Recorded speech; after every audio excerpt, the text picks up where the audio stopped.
It's been nice traveling all around Europe and stuff and seeing how much you guys hate each other. It's nice. It's nice. We got here about 10 days ago. We escaped. I don't know if you follow U.S. politics right now. But the jokes are just oozing out of us.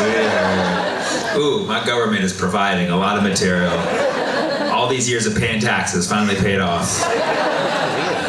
A couple weeks ago, Trump got shot at, and he survived. He's a changed man now.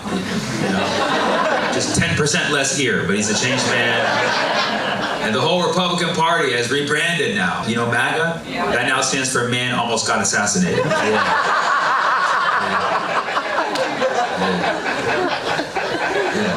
Someone shot at Trump multiple times, but it didn't kill him because right before the shots were fired, he turned his head 45 degrees. And if he had turned any more, the bullet would have pierced his skull. If he had turned any less, the bullet would have pierced his skull. Exactly 45 degrees. To the right, might I add. Not the far right, okay? Not the far right. A little 45-degree win over some moderate voters, right? You know what I mean? And the bullet just grazed his ear, man. And people were like, whoa, that was staged. And people were like, oh, it was Biden who set it up. It's like, come on, relax, guys. It was both, okay? There was 2 assassins. They double booked. Right? One was trying to stage it. One was trying to kill. They're like, I didn't know you were going to be here. You didn't tell me. I mean, I like to take both of those allegations seriously. Like, okay, if it was staged, that means that Trump knew exactly to turn his head 45 degrees. Would you trust Trump with that kind of plot? Was it exactly 45 because he was the 45th president? Are there layers to this? Also, let's be honest, if Trump set it up, then why was it a white guy who shot? You know what I mean? It would have clearly been a migrant. That would have worked very nice for their campaign. Now it's like, was it a setup by Biden or the Democrats? I mean, let's look at the chronological events, okay? About a month ago, the polls came out. It was very clear that Biden was starting to lose to Trump and a lot of key battleground states. So they're like, all right, let's have a debate and level the playing field. That didn't work out so well for Biden. He took about 13 Ambien before that event. Finished 1 out of 100 sentences.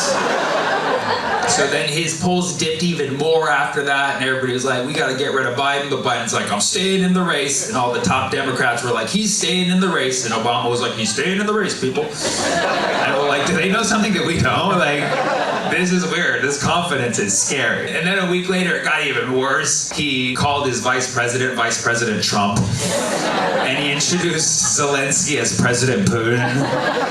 And we were all very concerned. We're like, this guy's gotta go. And then the next day, Trump gets shot at, but it grazes his ear because he turns his head 45 degrees. And then 4 days later, Biden's like, you know, I'm out the race. And we're like, okay, that's a little weird. I will say, also, another reason why it might be the Democrats is they hired a white guy to shoot him, so, you know. But basically, the new candidate for the Democrats is Kamala Harris, who I believe is the vice president. I'm not exactly sure. Not 100% sure, actually. But I don't make jokes about Kamala Harris. I don't. She's part of too many minority groups. I would get into too many flavors of trouble. I'm not interested. So laugh all you want, you edgy and sensitive comedy spectators. Okay, but Kamala Harris, as far as I'm concerned, is a strong, female, black, Asian, South Asian, mentally challenged person, and you will treat her as such. She's been part of many voiceless, powerless groups, and now she's the vice president, which is the most voiceless, powerless position a person can have in the entire universe. I already got in trouble for that joke, so don't worry. I told that joke, and afterwards, a very nice, young, special needs man came up to me, and he was like, hey, that was messed up. I'm like, you're right, I should not have said mentally challenged. He's like, no, looping her with us, that was messed up. Don't ever do that. You're gonna ruin my campaign. A lot of things have happened in the last. Julian Assange got freed a couple weeks ago, yeah. A lot of people are happy about this. A lot of people are like, who is he? Julian Assange was the founder of WikiLeaks, which released a lot of important information to the public that a lot of governments didn't want us to know, and so naturally the governments went after him because they don't like truth, and they locked him up, and now finally he's been freed. Now, of course, there are some allegations against Julian Assange that we should take seriously, and when you like someone, all you can say is, well, I hope those aren't true, you know? There's an allegation against Julian Assange that he was having intercourse with a woman and he removed the condom without consent. Yeah, you hear that? That's the sound of men saying, I didn't know you couldn't do that. Yeah, you can't do that. You can't do that. You have to ask before you remove the condom. It definitely changes the whole event. And yeah, I hope Julian Assange didn't. I really hope he didn't do that, because if he did do that, it's serious, because he is known for leaks.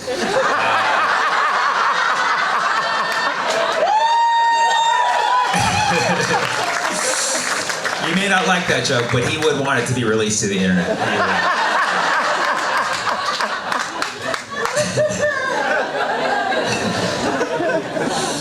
The Olympics started, and most people are not excited. The Olympics in Paris. Paris, the most sophisticated city in the world. Oh, we're from Paris. We're from Paris. Paris, so sophisticated. We're so sophisticated when we protest, we shit in the river. That's what we do. So classy, so classy. I was on a train to Paris, and this woman sitting next to me, she was like, are you in the Olympics? I was like, why would you think I'm in the Olympics? What sport could I possibly be in? Beard growing?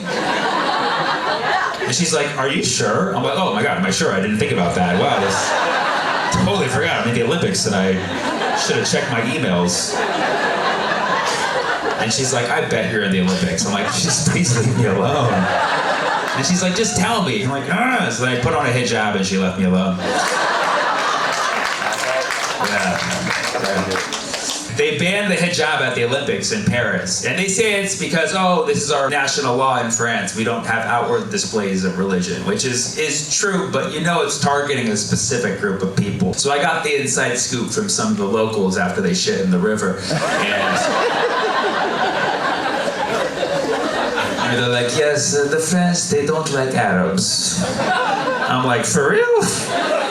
You don't like us Arabs? Then why'd you call it that? It's for hundreds of years. Huh? You think about that? It's like a little bit? You don't have like a little bit of a fetish? You don't have a little bit of that olive fever, you know what I'm saying? You like us Arabs. You can't just change your mind later on. You already put a ring on it. Yeah. They had 5 Arab colonies: Lebanon, Syria, Algeria, Tunisia, Morocco. That's 5 rings. That's the 5 rings in the Olympics this year. For the sake of equality, I'm going to start a rivaling Olympics. It's going to be based in Baghdad. Yeah, and everyone wears hijab. Everyone. Even the men wearing hijab. It's called the Halal Olympics.